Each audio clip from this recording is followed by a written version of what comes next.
ಹಾಗಾದರೆ ಗೌರಿ ಕಲ್ಯಾಣ ಧಾರಾವಾಹಿಯ ಮುಂದಿನ ಸಂಚಿಕೆಯಲ್ಲಿ ನೋಡುವುದಾದರೆ ಈ ಕಡೆ ನೋಡಿದ್ರೆ ವಿವೇಕ್ ತುಂಬಾ ಬೇಜಾರಾಗಿ ಯೋಚನೆ ಮಾಡ್ತಾ ಇರ್ತಾನೆ. ಅಲ್ಲ, ಇವಳು ಬೆಳಗ್ಗೆ ಅನ್ನೋಷ್ಟರಲ್ಲಿ ಏನೋ ಒಂದು ಸಮಜಾಯಿಷಿ ಕೊಡ್ತೀನಿ, ಏನ್ ಬೇಕೋ ಅದನ್ನ ನೋಡ್ಕೋತೀನಿ ಅಂತಿದ್ಲಲ್ಲ, ಏನ್ ಮಾಡ್ಬೋದು ಅಂತ ಯೋಚನೆ ಮಾಡ್ತಾ ಇರ್ತಾನೆ.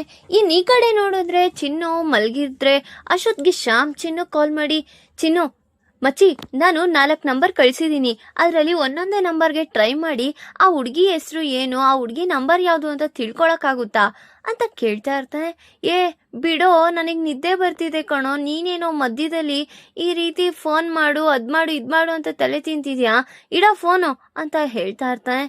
ಹೇಳ್ತಾ ಇರ್ತಾಳೆ ಚಿನ್ನು. ಈ ಕಡೆ ನೋಡಿದ್ರೆ ಏನಪ್ಪಾ ಮಾಡೋದು, ಯಾರು ಅಂತ ಕಂಡು ಹಿಡ್ಕೊಳ್ಳೋದು, ಹೆಸ್ರೇನೋ ಗೊತ್ತಾಯ್ತು, ನಂಬರ್ ಹೇಗೆ ಕಂಡು ಹಿಡಿಯೋದು, ಈ 4 ನಂಬರಲ್ಲಿ ಯಾವ್ದು ಇರ್ಬೋದು ಅಂತ ಯೋಚನೆ ಮಾಡ್ತಾ ಇರ್ತಾನೆ. ಸರಿ, ಎಲ್ಲರಿಗೂ ಒಂದೊಂದೇ ನಂಬರಿಗೆ ಕಾಲ್ ಮಾಡಿ ವಿಚಾರಣೆ ಮಾಡಿದ್ರೆ ಗೊತ್ತಾಗುತ್ತಲ್ವಾ ಅಂತ ಅವನು ಯೋಚನೆ ಮಾಡ್ತಾ ಇರ್ತಾನೆ.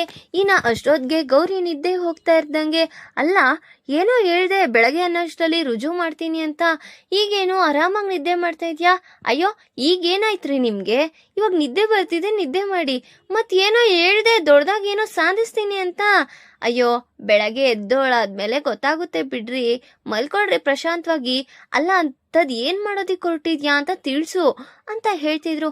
ಬೆಳಗ್ಗೆ ಎದ್ದೋಳಿ ಗೊತ್ತಾಗುತ್ತೆ, ಅಲ್ಲಿವರೆಗೂ ಸ್ವಲ್ಪ ತಾಳ್ಮೆಯಿಂದ ನಿದ್ದೆ ಮಾಡಿ, ನಾನು ಸ್ವಲ್ಪ ಪ್ರಶಾಂತವಾಗಿ ನಿದ್ದೆ ಮಾಡ್ತೀನಿ ಅಂತ ಹೇಳಿ ಗೌರಿ ಮತ್ತೆ ವಿವೇಕ್ ಇಬ್ರು ನಿದ್ದೆಗೆ ಜಾರ್ಕೊಂಡಿರ್ತಾರೆ. ಈ ಕಡೆ ನೋಡಿದ್ರೆ ಕಾಂತಲಕ್ಷ್ಮಿ ಅವರು ಮತ್ತೆ ಅವ್ರ ಯಜಮಾನ್ರು ಗೌರಿ ಬಗ್ಗೆ ಮಾತಾಡ್ಕೊಳ್ತಾ, ನನ್ ಮಗಳು ಈ ಮನೆಗೆ ಗಂಡು ಹುಲಿ ಬೆಳ್ದಂಗ್ ಬೆಳ್ದಿದ್ದಾಳೆ, ಏನೇ ಕಷ್ಟ ಬಂದ್ರು ಅಪ್ಪ ನಾನಿದ್ದೀನಿ, ನಾನು ನೋಡ್ಕೋತೀನಿ ಅಂತ ಹೇಳಿ ಛಲವಂತಳಾಗಿ ನಿಂತ್ಕೊಂಡು ಈ ಮನೆನ ಉಳಿಸೋದಿಕ್ಕೆ ಏನೇನೋ ಸಹ ಪ್ರಯತ್ನ ಪಡ್ತಾ ಇದ್ದಾಳೆ.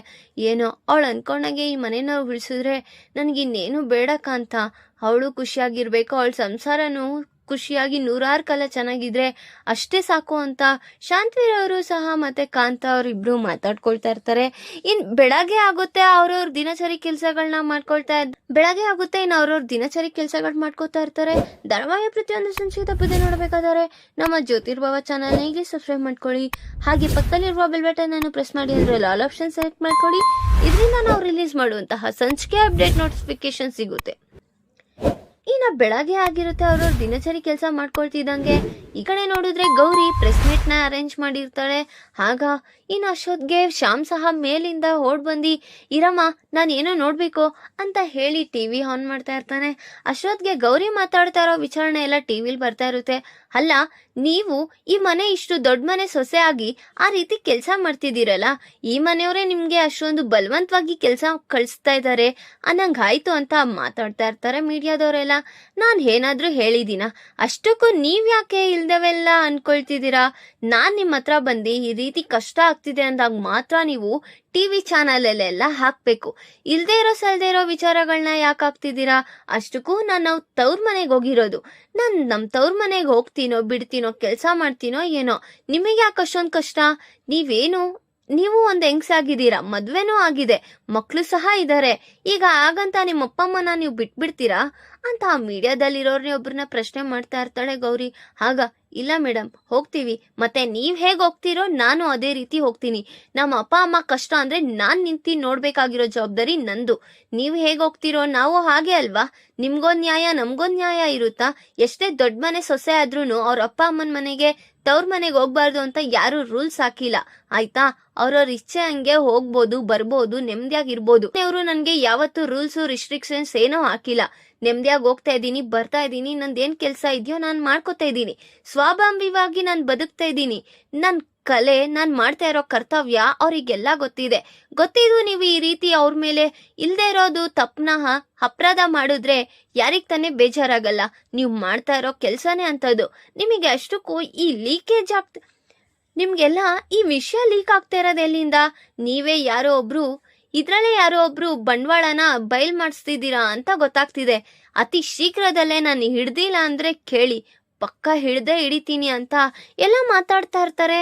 ಈ ಕಡೆ ನೋಡಿದ್ರೆ ಸರಿತಾ ಅವರು, ಆಶಾ ಅವರು ಮತ್ತೆ ಚಂಚಲ ಎಲ್ಲ ನೋಡ್ತಾ ಇದ್ದಂಗೆ ಮೀಡಿಯಾದಲ್ಲಿ, ಅಯ್ಯೋ ರಾಮ, ಏನತ್ಗೆ ನಿನ್ ಸೊಸೆ ಈಗ ಏನೋ ಈ ಮನೆ 4 ಗೋಡೆ ಗೊತ್ತಿತ್ತು ಅಂತ ಅನ್ಕೊಂಡ್ರೆ ಈಗ ಈ ಪ್ರೆಸ್ ಮೀಟ್ ಅರೇಂಜ್ ಮಾಡಿ ಇಡೀ ಜಗತ್ಗೆ ಗೊತ್ತಾಗೋ ತರ ಮಾಡ್ತಾ ಇದ್ದಾಳೆ.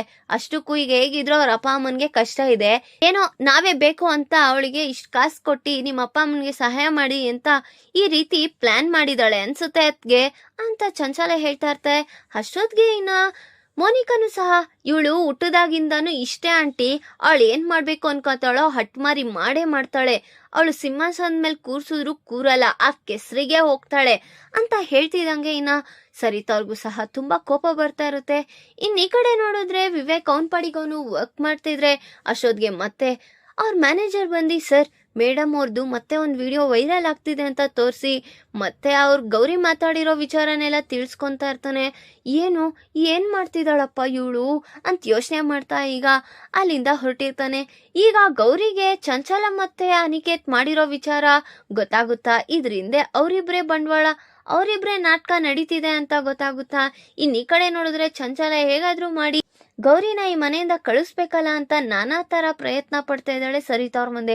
ಈಗ ಸರಿತಾ ಅವರು ಮತ್ತೆ ಗೌರಿಗೇನಾದ್ರೂ ಗಂಡನ್ ತರ ಕಾದಿದ್ಯಾ ಅಥವಾ ವಿವೇಕ್ ಸಹ ಬಂದು ಮತ್ತೆ ಗೌರಿಗೇನಾದ್ರೂ ವಿಷಯ ತಿಳಿಸ್ತಾನ, ನಾ ಮುಂದಿನ ಭಾಗ ತಿಳಿಸ್ಕೊಡ್ತೀನಿ. ಈ ವಿಡಿಯೋ ಶೇರ್ ಲೈಕ್ ಮಾಡಿ, ನಿಮ್ಮ ಫ್ರೆಂಡ್ಸ್ ಆಗಿ ನಿಮ್ಮ ರಿಲೇಟಿವ್ಗೂ ಶೇರ್ ಮಾಡಿ ಅಂಡ್ ಕಮೆಂಟ್ ಮಾಡಿ. Thanks for watching.